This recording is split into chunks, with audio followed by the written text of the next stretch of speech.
বাংলায় প্রবাদ রয়েছে, কিসের বার কিসের তিথি আষাঢ়ের 7 তারিখ অম্বুবাচী। হিন্দু ধর্মের একটি বিশেষ উৎসব অম্বুবাচী। লোককথা অনুসারে আষাঢ় মাসের মৃগশিরা নক্ষত্রে তৃতীয় চরণ শেষ হলে ধরিত্রী মাতা ঋতুমতী হন। এই সময় পালন করা হয় অম্বুবাচী। আমরা জানি কোনো নারী রজস্বলা হলে তখন তিনি সন্তান ধারণের উপযুক্ত হন। ঠিক তেমনই মনে করা হয় বর্ষার আগমনে ধরিত্রী মাতা রজস্বলা হন। এরপরই ফুলে ফেঁপে ওঠে পৃথিবী। এই সময় মাটি কাটা, জমিতে লাঙল চালানো যায় না। এই সময় সমস্ত মন্দিরের দরজা বন্ধ থাকে। যে কোনো শুভ কাজ যেমন গৃহপ্রবেশ, খুঁটি পুজো এসবও বন্ধ রাখা হয়।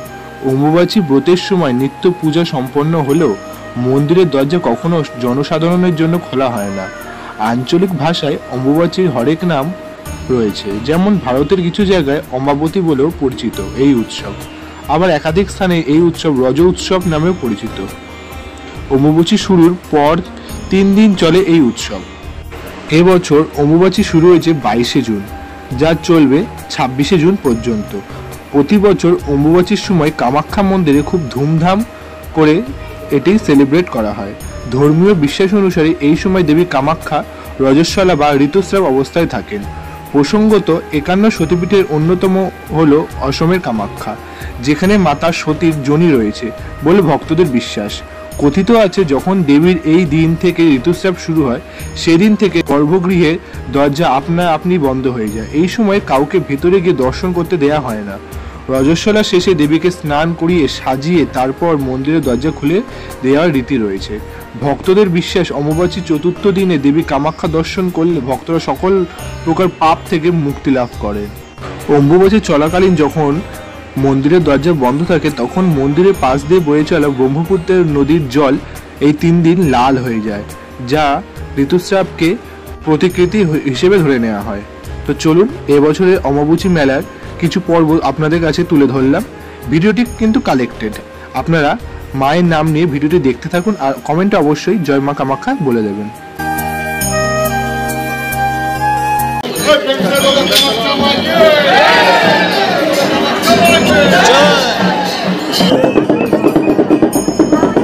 তো দেখতে পাচ্ছ এখানে কিন্তু অমাবস্যা চলাকালীন কিন্তু অনেক ভক্তের কিন্তু সমাগম হয়। একমাত্র কিন্তু মায়ের একটু দর্শন এবং পাপ থেকে মুক্তির জন্য এখানে সবাই আসে।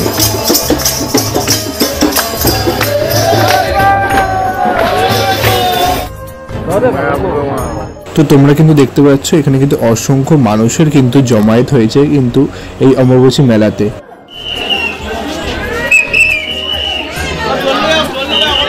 আর আমরা কিন্তু প্রবেশ করে গেছি কামাখ্যা মন্দিরের ভেতর। আর কামাখ্যা মন্দিরের ভেতর দেখতে পাচ্ছ কিন্তু অপরূপ সুন্দরভাবে কিন্তু মায়ের মন্দিরটা ফুল দিয়ে সাজিয়ে দিয়েছে। আর রাত্রিবেলা কিন্তু তোমরা দেখতে পাবে অসংখ্য টুনি লাইট এবং অজস্র আলোর মালায় কিন্তু এই মন্দির সুসজ্জিতভাবে রয়েছে। আর দেখতে পাচ্ছ এখানে কিন্তু অনেক ভক্তর কিন্তু জমায়েত হয়েছে। আর এই সময় কিন্তু তোমাদের যেমনটা বলছিলাম, মায়ের গর্ভগৃহ কিন্তু বন্ধ থাকে, কারণ কিন্তু মায়ের গর্ভগৃহের ভেতর কিন্তু কোনো মূর্তি নেই। দেহত্যাগের পর সতী মায়ের কিন্তু যে যোনি, সেই যোনি কিন্তু এখানে রয়েছে, যেটা গর্ভগৃহের ভেতর কিন্তু মা পূজিত হয়। কোনো মূর্তি ছাড়াই কিন্তু সেখানে যোনি পুজো করা হয় এখানে। আর এই জন্যই কিন্তু এই সময়টা কিন্তু গর্ভগৃহে বন্ধ থাকে। আর সমস্ত পুজো পাঠ যেগুলো কিন্তু সেগুলো কিন্তু বন্ধ থাকে। একমাত্র কিন্তু বাইরে ভক্তরা আসে এবং দর্শন করে যায়। এবং যেহেতু তৃতীয় দিনের পর চতুর্থ দিনে মা যখন মন্দির খোলে, মায়ের মন্দির, তখন কিন্তু মায়ের দর্শন করলে অনেক ভক্তরা মনে করেন যে এই সময় কিন্তু মায়ের দর্শন করলে সমস্ত পাপ থেকে কিন্তু তারা মুক্তি পায়। এই জন্য কিন্তু অজস্র ভক্ত কিন্তু এখানে আসে। একটা কথা তোমাদের জানিয়ে, যারা কিন্তু যে ভক্তরা কিন্তু ওখানে যাচ্ছ কামাখ্যা মায়ের মন্দিরে এই সময় যাও, বা মায়ের যে লাল যে প্রসাদী কাপড়টা তোমরা সংগ্রহ করতে যাও, সেই কাপড় কিন্তু তোমরা যদি সংগ্রহ করতে চাও তাহলে কিন্তু যে পান্ডা দ্বারা তোমরা পুজো দিচ্ছ সেই পান্ডার সাথে কিন্তু কথা বলে নিতে হবে। কেননা যে ভক্তরা চায় তারা কিন্তু পান্ডারা একটা নির্দিষ্ট মূল্যের তরফে কিন্তু সেই মায়ের প্রসাদী কাপড় কিন্তু তুলে দেওয়া হয়। কারণ এই 3 দিন আগে যখন অমাবস্যা শুরু হয় তখন কিন্তু সাদা কাপড় কিন্তু সেই যোনির ওপর রেখে দেওয়া হয়, সেই শিরার ওপর। এবং 3 দিন পর দেখা যায় কিন্তু অলৌকিকভাবে মায়ের রজস্বলা যেহেতু চলে, তাই জন্য সেই সাদা কাপড় কিন্তু লাল হয়ে যায়। এবং এই লাল কাপড় তোমরা যারা বাড়িতে রাখো তারা তাহলে তাদের কিন্তু অনেক উন্নতি হয়, সংসারের উন্নতি বলতে পারো, অর্থনীতির দিক দিয়ে উন্নতি বলতে পারো, বা মায়ের আশীর্বাদে কিন্তু তার গৃহে সুখ শান্তি সবসময় বজায় থাকে এবং তার মনোবাসনা কিন্তু সবসময় পূর্ণ হতে থাকে। এটাই কিন্তু অনেক ভক্তরা বিশ্বাস করে। এই জন্য কিন্তু এই সময়টা মায়ের যে প্রসাদী কাপড় সেটা কিন্তু সংগ্রহ করতে অনেক দূর দূরান্ত থেকে ভক্তরা কিন্তু মেনলি আসে। আর তোমরা যারা পান্ডাদের থেকে কিন্তু সংগ্রহ করে নিতে পারো একটি মূল্যের, নির্দিষ্ট মূল্যের বিনিময়ে। চলুন আসামের কামাখ্যা মন্দির নিয়ে কিছু ইতিহাস ও তথ্য তুলে ধরি। অসমের রাজধানী গুয়াহাটির পশ্চিমাংশে অবস্থিত নীলাচল পাহাড়ে রয়েছে কামাখ্যা মন্দির। এটি হিন্দু তথা তান্ত্রিকদের কাছে অত্যন্ত পবিত্র তীর্থস্থল। এটি একটি প্রাচীন হিন্দু মন্দির। দেবী মহামায়া এই মন্দিরে কামাখ্যা রূপে বিরাজমান। কামাখ্যা তীর্থক্ষেত্র একটি শক্তিপীঠ ও তন্ত্র সাধনার ক্ষেত্র। এটি 51 শক্তিপীঠের অন্যতম। কথিত আছে এখানে সতীর দেহত্যাগের পর বিষ্ণু সুদর্শন চক্রের যোনি ছিন্ন হয়ে পড়েছিল। বারাণসীর বৈদিক ঋষি বৎসায়ন খ্রিস্টীয় প্রথম শতাব্দীতে নেপালের রাজার দ্বারস্থ হয়ে উপজাতীয় গোষ্ঠীগুলিকে হিন্দু ধর্মে ধর্মান্তরিত ও তাদের নরবলি প্রথার গ্রহণযোগ্য বিকল্প চালু করার অনুরোধ করেন। বাৎসায়নের মতে পূর্ব হিমালয়ের গারো পাহাড়ে তারা দেবীর তান্ত্রিক পূজা প্রচলিত ছিল। সেখানে আদিবাসীরা দেবীর যোনিকে কামিকা নামে পূজা করত। ব্রাহ্মণ যুগে কালিকা পুরাণে সব দেবীকে মহাশক্তির অংশ বলা হয়েছে। সেই হিসেবে কামাখ্যা মহাশক্তির অংশ হিসেবে পূজিত হন। এই কামাখ্যা মন্দির ঘিরে রয়েছে নানা ধরনের কাহিনী। কামাখ্যা 51 শক্তিপীঠের অন্যতম। হিন্দু পুরাণ অনুযায়ী কামাখ্যা মন্দিরে দেবী সতীর গর্ভ এবং যোনি পড়েছিল। সেই কারণে দেবী কামাখ্যাকে উর্বরতার দেবী বা রক্তক্ষরণকারী দেবী বলা হয়। এই মন্দিরের চত্বরে রয়েছে দশ মহাবিদ্যার মন্দির।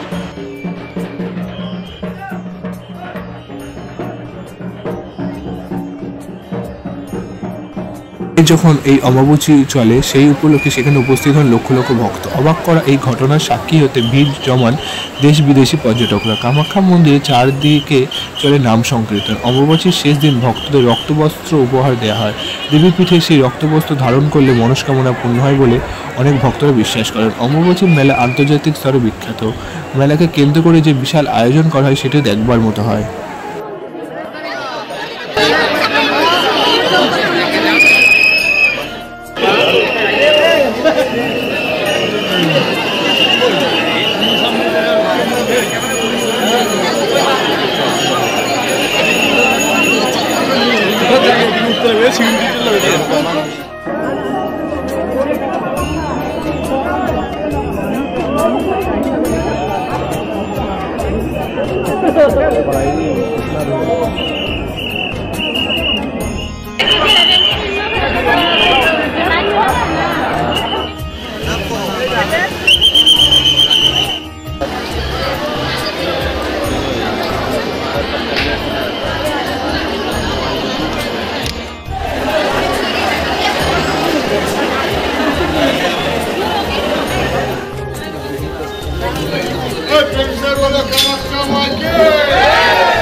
Kamakka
只有我哋判斷見到咗，再一隻。